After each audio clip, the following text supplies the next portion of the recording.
Hello, this is Sheshachalam from Astroguide Mysore. So let us today understand how Kusuma Yoga works and what are the factors required for that formation of the yoga and what are the results. So the factors required are that the ascendant has to be in a Chararashi, that is in a movable sign. So what are the movable signs here? We have one here, this is a movable sign, 2, 3, and 4. So, this particular yoga is only pertaining to these four signs. So, let us understand if the Lagna Lord goes into a Chararashi, what will happen? There are other yogas for that. Let me come to that later. But the ascendant to be falling in Chararashi, that is in movable sign only.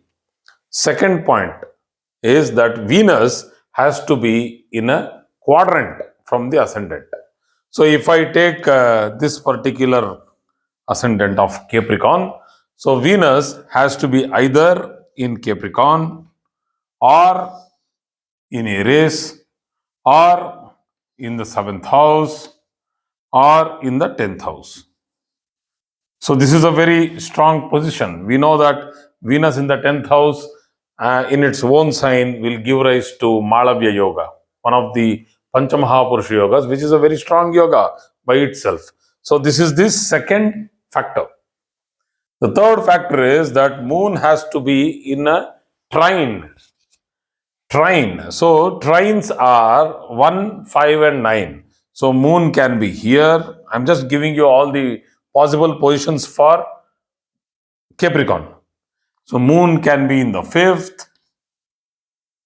Moon can be in the 9th. 1, 2, 3, 4, 5. And then this is the 9th. But not only that, moon has to be conjunct with a benefic. So let us see now, for this particular ascendant, the Yogakaraka planets are Mercury, Saturn himself, and Venus. Normally we consider natural benefics also in this because it has been very clearly written as benefics. So benefics to that particular chart or natural benefics like Jupiter, Moon, and Mercury. So let us put Mercury here. If Saturn, if I can put Venus here, obviously I can put Mercury here, which is once again exalted. So an exalted Mercury in the 9th house with Moon along with Venus in the 10th house, a beautiful position. So along with that, Saturn should be in the 10th. So Saturn in the 10th, in this case, this becomes a fantastic, excellent yoga. The Lagnadipati exalted in the 10th house, giving Malavya Yoga, Sasa Yoga. You have an excellent exaltation of Mercury in the 9th house. So this is a very strong yoga for Makar Rashi, that is for Capricorn ascendant.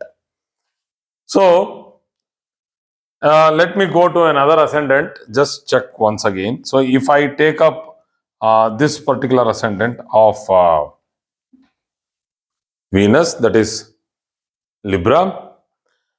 So moon has to be in a trine.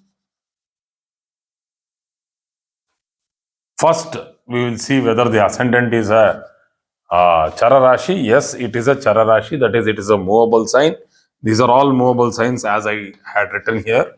So these are all movable signs. So if I take up this particular ascendant, then the first factor is satisfied. The second criteria is that Venus has to be in a Kendra. Kendra means a quadrant. So let us take Venus and put it in a quadrant. These are all quadrants, 1, 4, 7 and 10. So Venus is in a quadrant. Moon should be in a trine. Moon can be either here or it can be here. In Gemini, it can be either in Aquarius or in Gemini. and it has to be conjunct with a benefic. So here once again I'll be taking, let me take Jupiter. Let me take Jupiter. Jupiter, a natural benefic, but here it is the sixth lord, so it might show a little bit of negativity, because though it is giving rise to Gajakesari Yoga in the fifth house, because it is the sixth lord, it shows a little bit of negativity. But still, I just showed you because one of the options, not that I'll be using only Mercury always. And Saturn in the 10th house. Saturn in the 10th house. So Saturn in the 10th house. So we have Venus in one of the quadrants, Ascendant in a movable sign, Venus in a quadrant, Moon in a trine, posited along with a benefic, and Saturn is in the 10th house. These people are very down to earth. I'll tell you the results of this particular yoga. These people are very down to earth, very active in life. Why they are active in life? Because Venus, if it is posited in the trine, it makes a person a little passive.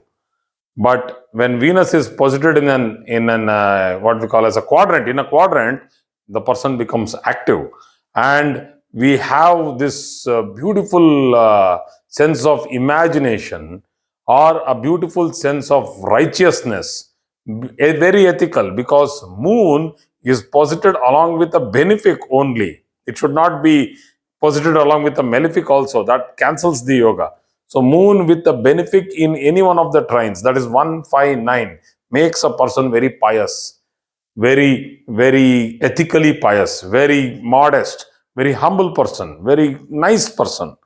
So he will have all the royal luxuries in life, and he will be a well-known person in the family circles, and he will be very well-behaved, modest, a man of character, a man of virtue, a very good man whom you would go and sit with and would want to spend time with because of his knowledge and also because of his goodness.